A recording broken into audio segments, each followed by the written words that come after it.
Good morning, everyone, and welcome to the FortiGate Info-Byte Fortinet Zero Trust Network Access FortiAuthenticator webinar. My name is Adriana Jeliska, and I am the Events and Communications Specialist here at Wavelink. Today, your webinar will be hosted by Kieran O'Brien, Wavelink Fortinet Enablement Lead. Kieran has more than 5 years of experience in the IT industry and technical sales. Kieran is ECHA House certified and is building his Wi-Fi expertise by developing his specialty in the SMB market and secure brand solutions. Joining Kieran today is one of our Fortinet pre-sales engineers, Rashid. Rashid is based out of New South Wales and has more than 14 years experience in the industry, focusing on everything from data center to SMB, as well as providing support for our pre-sales team. Rashid also helps run our workshops and webinars and professional services. Today's webinar is the final part of a series of 3, where we've delved into Fortinet's Zero Trust Network Access offerings and how to integrate them into your organization. Today's webinar on FortiAuthenticator shows how it ties to the Fortinet ZTNA to provide centralized authentication services, help organizations meet today's heightened security requirements while ensuring users are authenticated and verified before they are allowed to access applications. If you have any questions during the webinar, please share them in the questions box and we will answer them at the end. I will now hand over to Kieran to begin the webinar. Thanks, Adriana. Welcome, everyone. Hopefully we're all doing well. This lovely morning that we're having up here in Sydney. It's nice and sunny. Let's jump in to have a look at what we'll be talking about for today's webinar. So as Adriana said, we're going to do the continuation of our ZTNA session. This is our 3rd and final one, all about Fortinet ZTNA solution, and we're focusing in on FortiAuthenticator for this one. So we'll cover off and have a look at the current and evolving threat landscape, do a little bit of a recap of what we talked about for the last 2 ZTNA webinars. We'll then have a look at the ZTNA solution and their components again, just do a quick review just to make sure it's all fresh in our minds. And just in case anyone that missed the last 2 webinars, they can sort of get up to speed. And then we'll jump in and we'll have a look at what is FortiAuthenticator. And then we'll have a look at the key features of FortiAuthenticator that come into Fortinet ZTNA solution and allow you to do your centralized authentication and your multi-factor authentication for ZTNA. Then we'll have a look at the Fortinet ZTNA ordering options. We'll have a look at some of the licensing, some of the SKUs that exist to try and help you be able to self-service when it comes to developing an order for one. We'll have a look at where to find some further details for sales and also for tech. We'll have a quick Q&A session as well. So if we have any really good questions that pop through the questions component, we'll make sure to, Rashid and I will address those there if we don't address them during the webinar. And then some steps where to go from here. Now, luckily, in the last 12 hours or so, I've actually got a demo up and running for us as well. So we'll actually go in and when Rashid's finished presenting on what is FortiAuthenticator, we'll quickly jump in and show you a demonstration of how you can use FortiAuthenticator with multi-factor to make sure that you're securing your ZTNA access.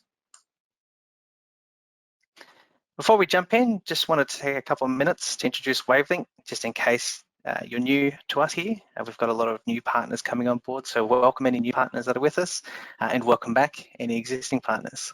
And one of our key focuses here at Wavelink is to provide strong knowledge and enabling our partners to help them sell and support the products that we distribute here.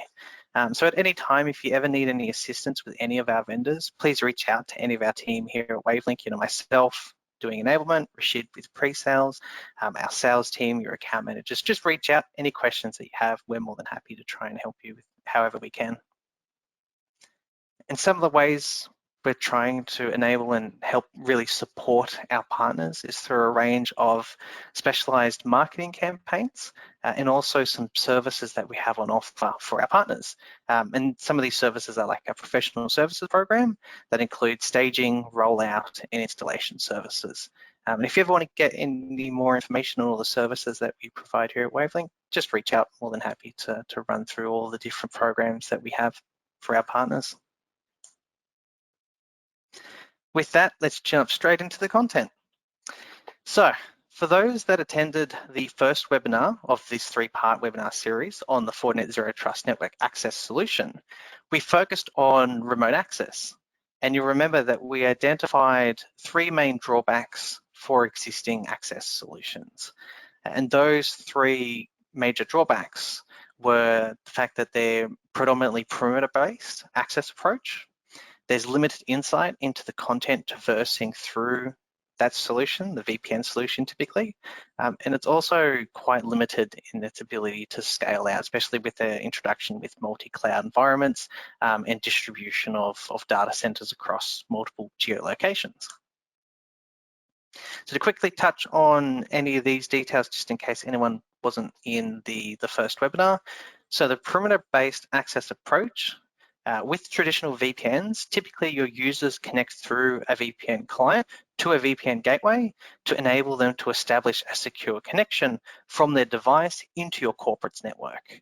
And then once that employee establishes that VPN connection, they're then connected to inside of your perimeter, and they often have broad access to the network.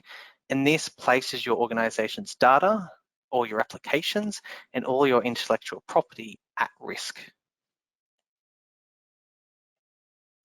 In terms of limited insight into your content, most businesses are choosing to use a split tunnel VPN type to allow general internet traffic, such as people going to listening to music through YouTube Music or whatever, to traverse out to the public cloud directly from their device, instead of sending all of that into your distribution point, your VPN gateway. And this helps reduce the amount of traffic that you're sending through your VPN gateway, because typically, you have limited bandwidth, and that's a cost for you to run that service. Because if you've got, let's say, 1,000 staff and they're all running YouTube and all that traffic is going back through your centralized VPN gateway, you can imagine you're going to need quite girthy internet links to that gateway. So split tunnel helps you reduce that component. But what you're doing there is all that general internet traffic that would have been secured by your enterprise firewall behind your VPN gateway, or part of your VPN gateway. Suddenly all that traffic is no longer behind that VPN gateway. So you have no insight and no visibility, no control over that traffic. You can't secure that anymore. You can only secure the traffic that's entering your perimeter through the VPN gateway. And then in terms of limited scalability, most VPN solutions weren't designed to scale out with multi-cloud and multi-office and distribution of services that we're seeing now. And essentially, they typically require all that traffic to be funneled through a single VPN gateway, and then that single VPN gateway will then traverse out the traffic to where it needs to be. So this single VPN connection essentially forces all of that traffic through that, what we call concentrator. And that does mean that you get all of your inspection, but because of the way that you then have to distribute out all that traffic, it is very resource intensive. And depending on what services you're running, if you're running voice through a solution like this, it can be quite lag inducing, and it could actually be a bad experience for some of your remote users. And ZTNA helps resolve this with the ability of connecting to multiple proxy points. So if you've got a data center in Melbourne that runs your voice solution, and then a data center in Perth for your CRM, let's say, then your client will only connect to the appropriate gateway directly to those services. So reducing the lag overall for your solution, making it preppier, and also reducing your point of limited scalability. Now, ultimately, why should we really care about these three major components? The biggest issue is that we're seeing a lot more people work from home. Even before COVID, we were seeing that there was quite an uptake on people requesting work from home, and employees actually working with their employees to create a work from home environment that would work. And then obviously COVID came along, and a lot of businesses had to adapt. So a lot of it became work from home, and we've seen the continuation of that. And we're certainly seeing in the latest statistics that work from home will still be a major component moving forwards. So businesses need to make sure that they have the right tools at their disposal to effectively allow their staff to work from home and allow them to do it very productively.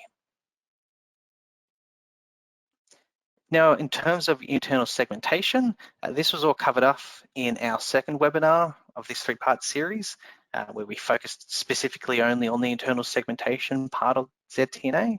And if you remember back, for anyone that attended, we had a few key drawbacks of existing internal segmentation solutions. And just to cover them from a very high level, the three that we sort of highlighted the most were multi-subnet per interface network designs, where effectively you've got multiple IP addresses for a network that's used on a single broadcast domain, as you can see on the sort of left-hand side of the slide.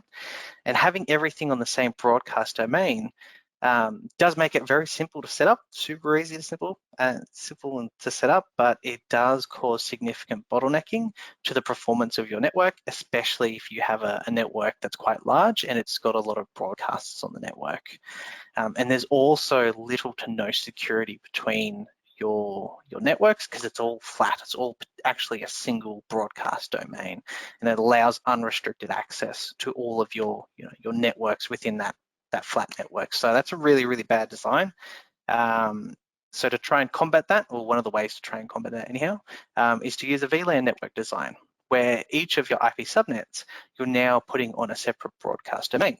And this helps reduce your potential for network bottlenecking because now broadcasts are contained within a single domain. So if you've got a data network and then a printer network, any broadcasts that happen in the data network will stay in the data network by default. And same with the printer network, it'll stay within the printer network instead of it flooding your whole network. So that's fantastic, but it also allows you to do segmentation, and because you now require layer 3 routing for traffic to traverse your networks or your VLANs, this provides you security, visibility, and also access control. You can start to control who can do what over the different networks.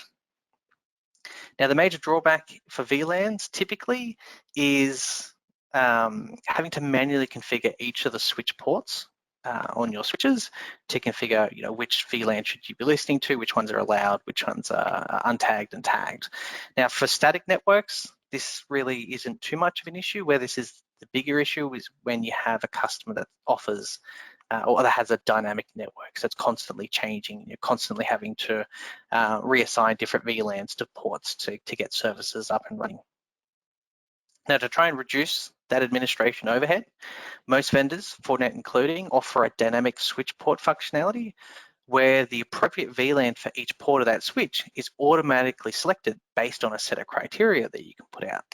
Now, this is fantastic because it reduces that administration overhead, but there is another major drawback of this, and that is most vendors do not support the ability to use dynamic lists that control not only the physical network access, so which VLAN should be applied to a port, but also once they're connected into the network, it doesn't allow you to do network access control, such as using that identification of the user and device to specify where they can and can't get to.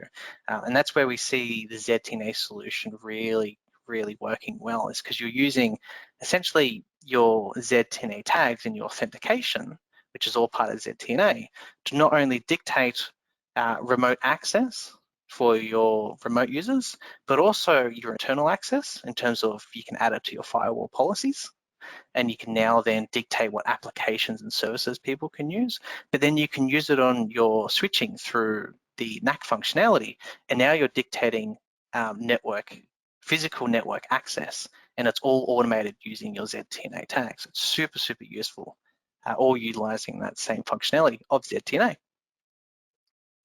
So in terms of internal segmentation, why should we care? The biggest thing is with the digital transformation that we're currently going through, and we've gone through for quite some time, it's driving businesses' growth and it's enabling new efficiencies, which is fantastic.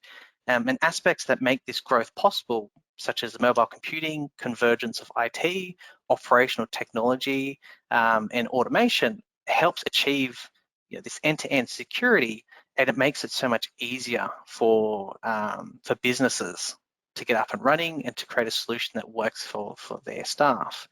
The biggest issue is, as we're seeing this growth, is making sure that the right tools are put in place and that these tools incorporate security first.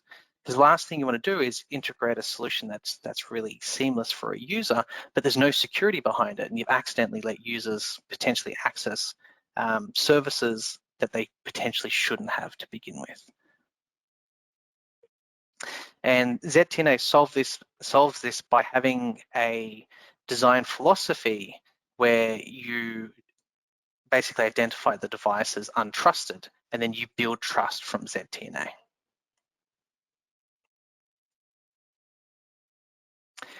So with that wrapped up, what is Zero Trust Network Access then? So for anyone that didn't attend the last two webinars, just to quickly get you up to speed, ZTNA essentially helps businesses and Fortinet, sorry, let me start that again.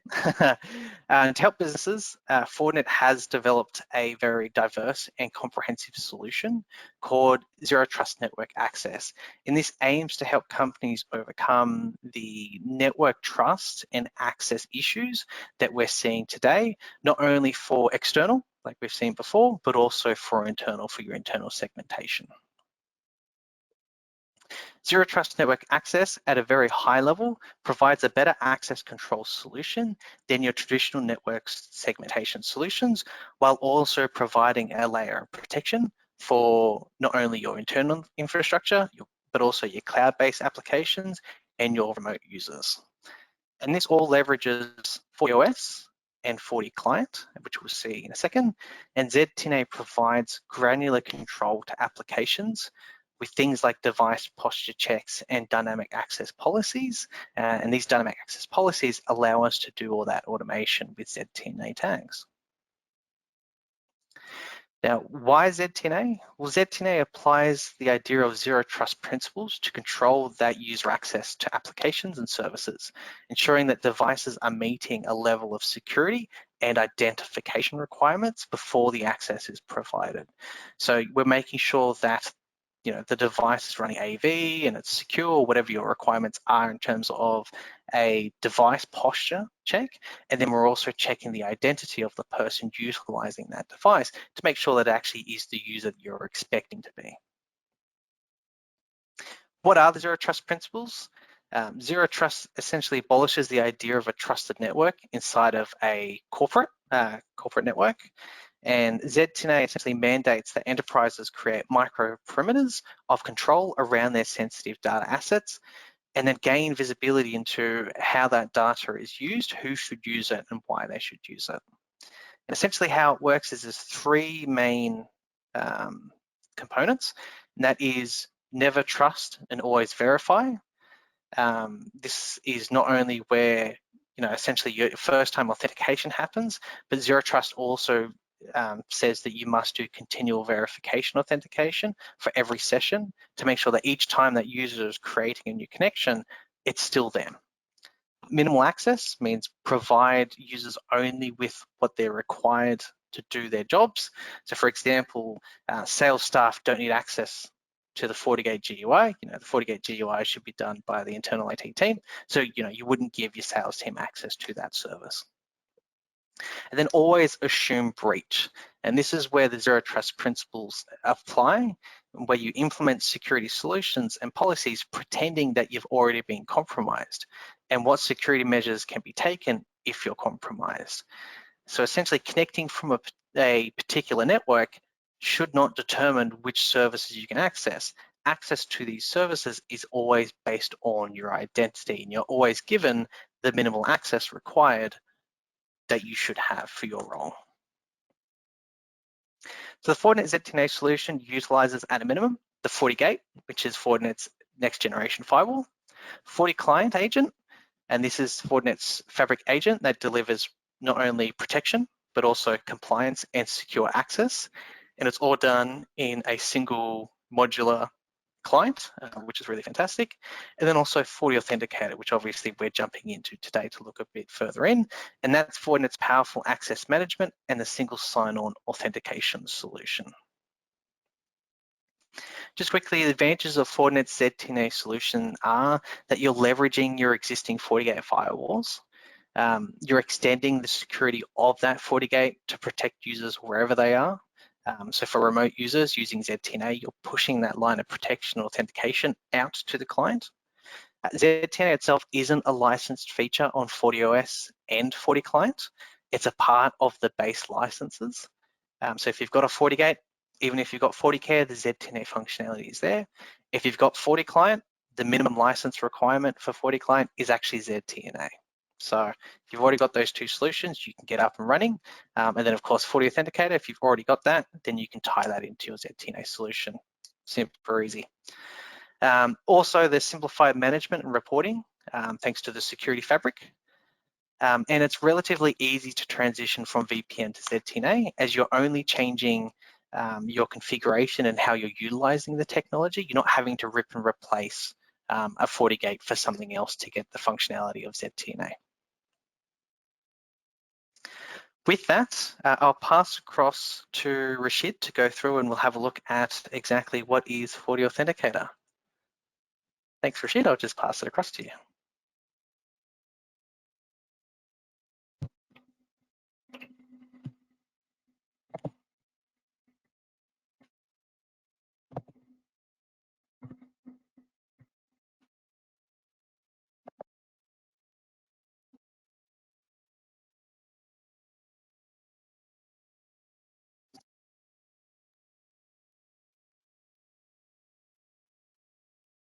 When you're ready, Rashid, we can see your screen now.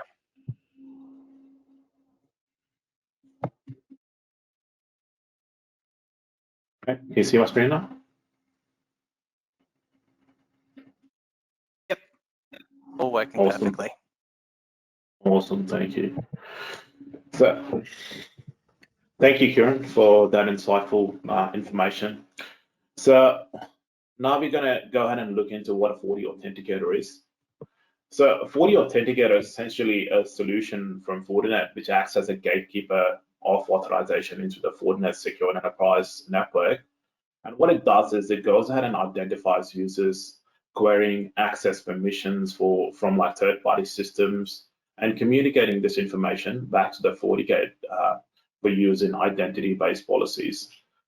FortiAuthenticator also provides identity and access management services to prevent breaches resulting from unauthorized users gaining access into your network and using inappropriate levels of access which they shouldn't actually have in first place.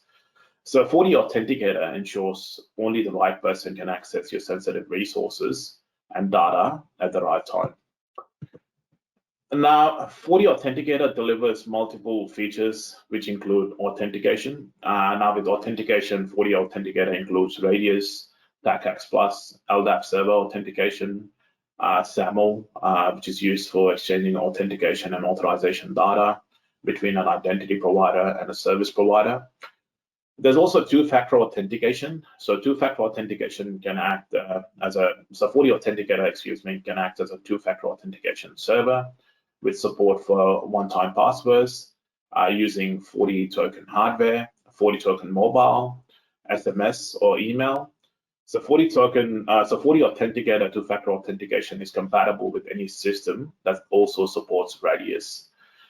Next on, you've got 802.1x support. So FortiAuthenticator supports 802.1x for use in FortiGate wireless and wired networks. And then again, user identification. So FortiAuthenticator can identify users through multiple data sources, including Active Directory, the desktop line, guest portal logon, Radius accounting, Kerberos, and then again, REST API. It can then communicate this information to the FortiGate or FortiMail units for use in identity-based policies. Excuse me. So there's also certificate management. So FortiAuthenticator can create and sign digital certs for use, for example, in FortiGate VPNs and with the FortiToken 300 USB certificate store. Integration. So FortiAuthenticator can integrate with third-party Radius, LDAP, SAML systems, allowing you to reuse existing information sources. The REST API can also be used to integrate with external provisioning systems. There's also a wide range of identification methods. So FortiAuthenticator can identify users through a varied range of methods and integrate with third-party LDAP or Active Directory systems to apply group or role data to the users and communicate with FortiGate for use and identity-based policies. FortiAuthenticator is completely flexible and can utilize these methods in combination. For example, in a large enterprise, Active Directory polling or FortiAuthenticator single sign-on mobility agent may be chosen as the primary method for transparent authentication, with fallback to the portal for non-domain systems or guest users where they get presented with a captive portal to log in. User identity information from FortiAuthenticator combined with authentication information from FortiToken and FIDO2 authentication ensures that only authorized individuals are granted access to your sensitive information. This additional layer of security greatly reduces the possibility of data leaks while helping companies meet audit requirements associated with government and business privacy regulations. FortiAuthenticator extends multi-factor authentication capability to multiple FortiGate appliances and to third-party solutions that support Radius or LDAP. User identity information from FortiAuthenticator combined with authentication information from FortiToken and FIDO authentication service, FIDO2 authentication service ensures that only authorized individuals are granted access to your organization's sensitive information. The additional layer of security greatly reduces the possibility of data leaks while helping companies meet audit requirements associated with government and business privacy regulations. FortiAuthenticator offers the widest range of multi-factor authentication possible, including FIDO2, which is the latest standard, which is the latest sort of like passwordless authentication service to suit your user requirements. Now, with the physical time-based FortiToken 200, FortiToken mobile, email, SMS, OTP. Yeah, so with the physical FortiToken 200, FortiToken mobile, email, SMS, OTP, as well as FIDO2, FortiAuthenticator has strong authentication options for all users and scenarios. Multi-factor authentication can be used to control access to applications such as FortiGate management, SSL VPN, wireless captive portal login, and third-party Radius compliant networking equipment, and also SAML providers. FortiAuthenticator also offers a REST API that can be used to add MFA to any web-based application. So you can use FortiAuthenticator as a so you can either use the FortiAuthenticator itself as a token hub, or you can utilize a FortiToken cloud subscription service for an always available cloud-based multi-factor solution. So there's various sort of like multi-factor methods. The first one is FortiToken. So this comes in like hardware as well as mobile. So with the mobile, you've got your FortiToken app available through your Android Play Store, Google Play Store, as well as your Apple Store, which can be downloaded. So every FortiGate kind of comes with like 2 free tokens. There's also email, it's an SMS, and there's also dual methods which use both email and SMS. So FortiToken provides a variety of form factors to meet different kinds of needs. So we've got here FortiToken 400, so which is the FIDO certified USB security key that supports U2F and FIDO2 protocols, which is the latest sort of standard. And then again, you've got here FortiToken mobile. As I said earlier on, these can be downloaded from like your Google Play Store as well as your Apple Store, and it acts like a hardware token, but it's actually software. So you've also got FortiToken 300, which is a USB device for client certificate-based authentication, so USB-based device. And then again, you've got here FortiToken 200, which is your standard sort of hardware token. So it comes in different sort of formats, including like keychain formats to USB formats. FortiToken Cloud, so cloud managed and user-friendly. So FortiToken Cloud includes everything you need to implement multi-factor in your environment. And you have the ease of provisioning for increased demand by stacking subscriptions to increase your capacity. So as you get more and more users, you can go ahead and stack more and more subscriptions to increase the capacity. FortiAuthenticator can identify users through varied range of methods and integrate with like third-party LDAP Active Directory systems to apply group or role data to the user. FortiAuthenticator is completely flexible and can utilize these methods in combination. For example, in a large enterprise where you've got Active Directory polling or FortiAuthenticator single sign-on mobility agent, which can be chosen as the primary method for transparent authentication, with fallback to the portal for non-domain systems or guest users. Yeah, so FortiAuthenticator SSO mobility agent may be chosen as the primary method for transparent authentication with fallback to the portal for like non-domain systems or guest users. For complicated distributed domain architectures where the polling of domain controllers is not feasible or desired, an alternative to FortiAuthenticator is the FortiAuthenticator SSO client, which is distributed as part of the Forti client or as a standalone installation for Windows PCs. The client communicates login IP stack changes as an example when the client goes from like wireless to wired networks, and then again logout events to FortiAuthenticator, and this removes the need for polling methods. Benefit of all, so it integrates with your existing LDAP and AD solutions, so utilizes existing systems like Active Directory, LDAP for network authorization information, reducing the deployment types and then streamlining management processes and integration with existing procedures for user management.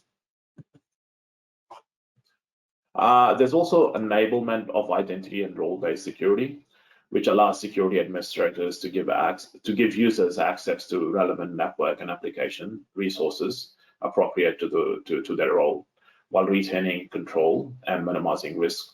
This kind of allows you to have that role-based access control. There's also enterprise certificate-based VPNs. So what kind of happens oftentimes with site-to-site VPNs is they provide direct access into the heart of the enterprise network from many sort of like remote locations. And oftentimes these VPNs are secured simply by using a pre-shared key, which if compromised could give access to the whole network. So FortiOS supports certificate-based VPNs. However, the use of certificate-based VPNs has been limited, primarily due to the overhead and complexity introduced by certificate management. So FortiAuthenticator removes this overhead involved by streamlining the bulk deployment of certificates for VPN use in a FortiGate environment by cooperating with like FortiManager for the configuration and automating the secure certificate delivery via the SCEP protocol. For client-based certificates, VPN certificates can be created, stored on the FortiToken 300 USB certificate store. And this secure pin-protected certificate store is compatible with FortiClient and can be used to enhance the security of client VPN connections in conjunction with the FortiAuthenticator. For systems that do not support Active Directory polling or where a client is not feasible, FortiAuthenticator provides an explicit authentication portal, like a captive portal. So this portal allows users to manually authenticate to the FortiAuthenticator and subsequently into the network. To minimize the impact of repeated logins required for manual authentication, a set of widgets is provided for embedding into an organization's intranet page that automatically logs the users in with the browser cookies whenever they access the intranet homepage. Radius accounting can be used as a user identification method. This information is used to trigger user login and to provide IP and group information, removing the need for a second tier of authentication. In a network that utilizes radius authentication, whether be it wireless or VPN authentication, radius accounting can be used as a user identification method. This information is used to trigger a user login, to provide an IP and any sort of group information. And this actually goes ahead and removes that need for the second tier of authentication.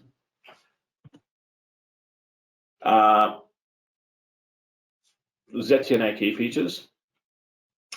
So users can be authenticated using an external SAML authentication server to allow for robust authentication with existing solutions.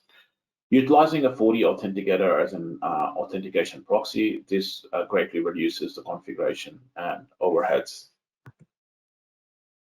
There's also inline multi-factor authentication, and users are required to provide a two-factor authentication before application access is provided.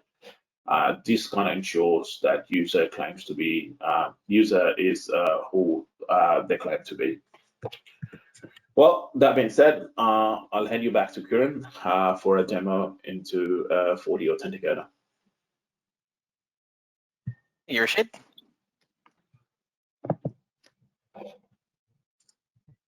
All right, so hopefully we're a little bit more in line with what FortiAuthenticator is now, but we'll jump in and we'll have an example of exactly how it ties into ZTNA. So as Rashid just said, you can use the FortiAuthenticator as your authentication piece, and it allows you to be really complex and really scalable with what protocols you're using to do that actual authentication with, because there's a whole range of different authentication methods that the authenticator takes, and then it allows us to do two-factor within the FortiAuthenticator, which means we're using a centralized multi-factor point. So we'll have a look at that in action now for you guys. So in the environment that I'm going to show you, this is what it looks like from a topology standpoint. Main thing is though, we've got one remote PC on the very far left here called remote endpoint, which is connected through a simulated internet in this instance, but it'll act as a remote client. We get our FortiGate, which is our ZTNA application gateway. And then behind the FortiGate, we've got some services. We've got a Windows AD server that has FortiClient running on it. We've got a FortiAnalyzer just to do our centralized logging because as part of Security Fabric. We've got two web servers, which we won't touch for this demonstration. We actually do RDP for this particular demonstration. And then we've, of course, got our FortiAuthenticator that we've set to do authentication for the ZTNA solution. So what we're going to do is I'm going to jump on the remote endpoint, and we're going to create an RDP session. And what will happen is the FortiClient on the remote endpoint will automatically create a ZTNA tunnel back to our FortiGate, which is our application gateway. And then once that connection is initially established to make sure that the services exist, then we'll have to send through some user authentication. So in this example, we're choosing to explicitly request user authentication from the remote client, but in a real life production environment, you would use services like SSO so that the user authentication piece is automatically provided from the remote client to the FortiGate without the user having to manually type in their user credentials. But in this one, we're explicitly requesting the user permissions. Then what will happen is we've configured SAML authentication from our FortiGate to our FortiAuthenticator. So the FortiGate will then send through those user credentials to the authenticator, say, hey, are these correct? Does this user have permission to use these services? Then the FortiAuthenticator will use LDAP to go out to their Windows AD server and request with the AD server, hey, are these credentials correct? Is this password correct? What are the user groups for this user? Of course, Windows AD will then respond with all the required information. And then the FortiAuthenticator will then use that and go, okay, yep, those details are correct. We'll move to the next step. In which case, then we will have to provide multi-factor. So in this example, we've set up multi-factor to use email, just because it's the easiest to do for this demonstration. But as we saw before with Rashid, there's different forms that different ways that we can do multi-factor. We can do the tokens, we can do email, we can do SMS, or we can even do email and SMS. So there's two forms of two-factor that need to be used at the same time. But this one, we're just going to use email. So of course, we provide the two-factor. The two-factor is then sent through to the FortiAuthenticator. And if everything's okay, our user has access to the particular application, the IDP application, and our credentials are all correct, our multi-factor is correct. The authenticator will then tell the FortiGate, yep, this is okay. The connection can be established, and then we will be allowed to use IDP, and we'll be IDPing into that Windows AD server, just to make sure that that connection works. So let me switch across to the demo. So here is this remote client we were just talking about. So on here, we have FortiClient set up. If I open up FortiClient, we can see it's currently connected to our EMS server, fantastic. And if we go to the user configuration up here in tsmith, we can see that we're using 2 zero trust tags here particularly. We've got FortiAD.info, which just means that this PC is connected to our Active Directory. And then we also have a critical vulnerabilities tag. We're choosing to ignore the critical vulnerabilities tag in this example, but when we jump into the FortiGate, I'll show you how we can actually choose to block the traffic, given that there's a critical vulnerabilities tag applied to this endpoint. But the main thing we want to have a look at here is our ZTNA destinations. In here, we have a configuration set up for RDP, which basically just says whenever you try to use connect to this IP address on this port, which is the IDP for the AD server, we're going to proxy it to this address, which is our FortiGate. And now if we actually jump into IDP, we'll see what that looks like from a user standpoint. So if I was a user trying to IDP into our server, I would jump into IDP, click connect, and then that's going to do that initial connection to our ZTNA server.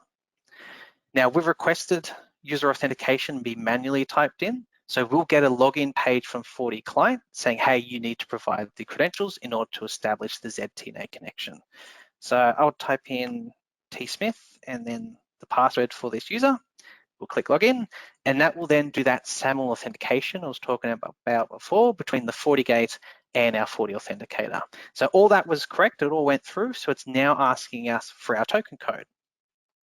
So if I quickly jump into the Edge browser where we have email set up, we can see here we have our token code. So if I jump in here, I'll quickly copy this token code, and then we'll go back to the FortiClient login field, entering our token code, click verify. That will then send that through to the FortiAuthenticator. If that's all correct, then we should see then our IDP session has been successful. So I must have saved the wrong credentials. So let me just type in the right user credentials for the IDP server. And now we can see because that was all successful, user account successful, two-factor was successful, we're now allowed a connection in through ZTNA through to our RDP server. So that connection is now sent through. And there's a couple of ways we can check on that. First thing I want to show is if we jump into our FortiAuthenticator, just trying to remember the password, sorry.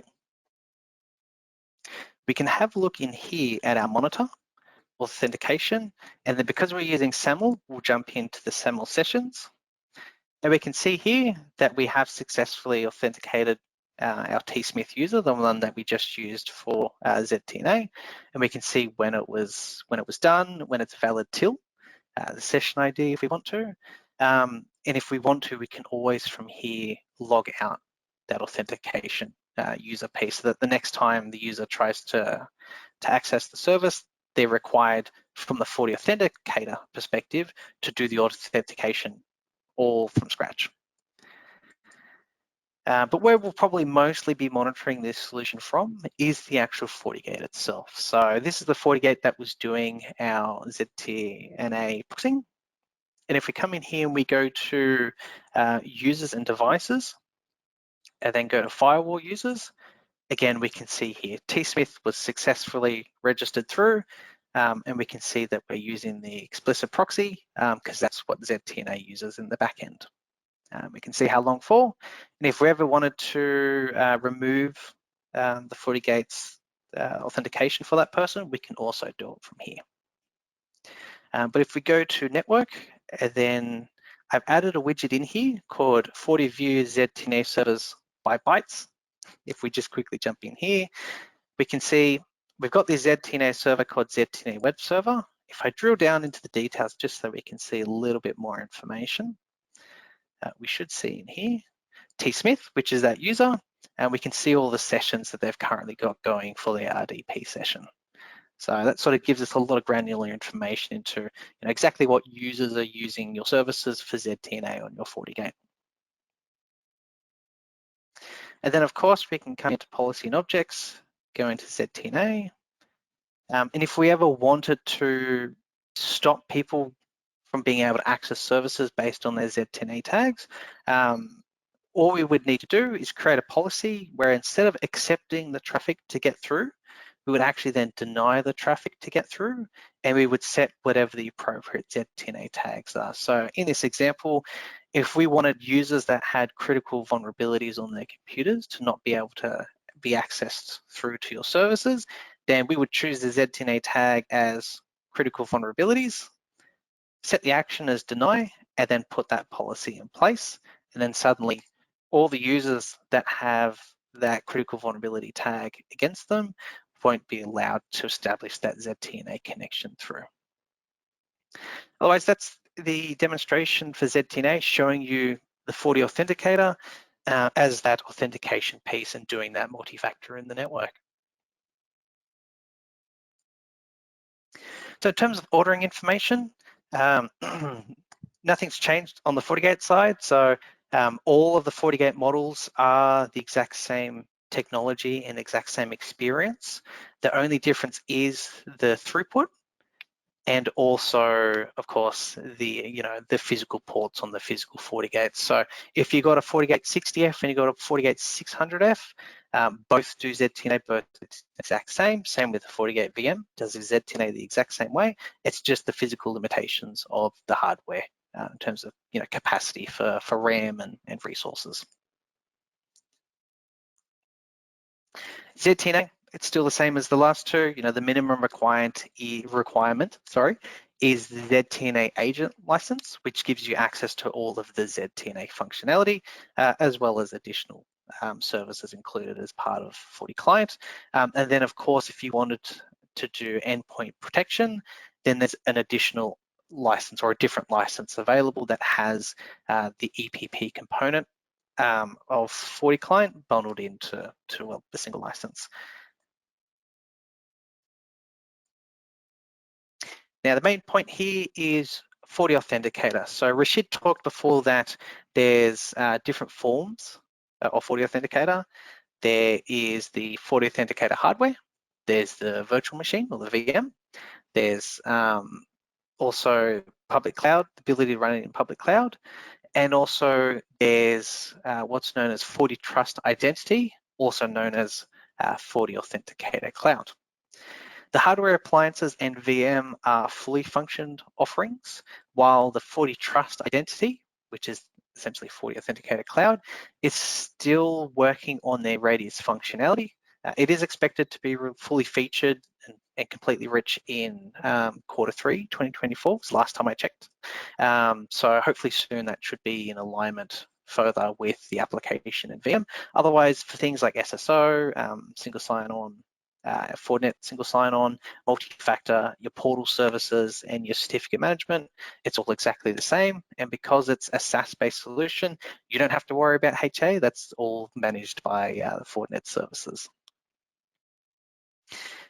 Now, in terms of FortiAuthenticator hardware and VM capacity, I've put up on the screen all of the available hardware models, 300F, 800F, and 3000F, and what their applicable capacities are. So one thing to keep in mind when you're purchasing hardware is there is a limitation to their capacity for each level.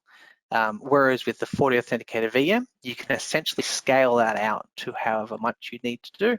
Obviously, if you were licensing it for 1 million users, you'd want to make sure that you're providing enough resources like RAM and CPU power to be able to handle 1 million users. But otherwise, VM scales out really well. but there are limitations on the hardware. We will share these slides after today's presentation if you wanted to take a note of them after the webinar. Now, SKUs are pretty easy for the hardware models. It's just FAC dash and then the model number, so 300F, 800F, and 3000F. And you do, of course, have upgrade licenses. They come in bundles, so FAC-HW- and then the number UG. And that will give you the applicable upgrade license. So there's packs. I haven't written down the size of the packs, apologies. But if you reach out to our sales team, they'll let you know exactly what the different sizes are of the packs. On the VM side, it's relatively simple. You've got a base license, which is FAC VM base, and this gives you a license for 100 users, which of course you can then expand up, and then you expand up using that same license or similar licenses you would on the hardware. It's FAC-VM- the number and then -UG, and that gives you that upgrade license for your users. And then of course you've got your FortiCare support for that as well. Now, Rashid did talk about the FortiClient SSO mobility agent. That is an additional cost on top of both the hardware and the VM FortiAuthenticator. So currently there's 3 different levels of pack for it. So there's one for 2,000 FortiClient connections, there's one for 10,000 FortiClient collections, and then there's an unlimited license, which is at the very bottom there. So if you wanted that ability to do SSO directly from within FortiClient, then this is an additional license on top of FortiAuthenticator. The Forti tokens themselves, as Rashid said, there's an array of different models. We've got the FTM ELIC-XX, which is the software one, and then your 200B, 200B CD, and 300 and 400. And they all come in different pack sizes. So if you're ever interested, just let us know. We can let you know exactly what the pack sizes are for it. And then one thing we didn't quite touch on too much today is the ability to do SMS two-factor authentication. If you're purchasing a VM or hardware FortiAuthenticator, then there is an additional license for that service, which is up on the screen. But if you're using the Forti Token Cloud, it's bundled in as part of your license for Forti Token Cloud, and it basically runs off a point system. So different services, different inclusions. Now, if you wanted more information, there's lots of information on Fortinet's website. It also includes things like marketing campaigns, data sheets. It's all available on Fortinet's main website and also the partner portal. Lots of information in the partner portal. Now, for anyone that's NSE 4 and above and would like to actually jump in and try out FortiAuthenticator and try and get it working just like we had today in our demonstration for ZTNA, you should have access to the Forti demo solution, which is fdn.fortinet.net. And in fact, the demonstration that we did today is actually one of the environments within the Forti demo network. So it's a fantastic resource if you're NSE 4 and above. If you need any more details on that, just reach out. Happy to run you guys through how to access that. Otherwise, we'll quickly do a little bit of Q&A. We're running a little bit behind schedule. So Rashid, are there any questions that have come through that we'd like to do for the Q&A? Not at this stage, no.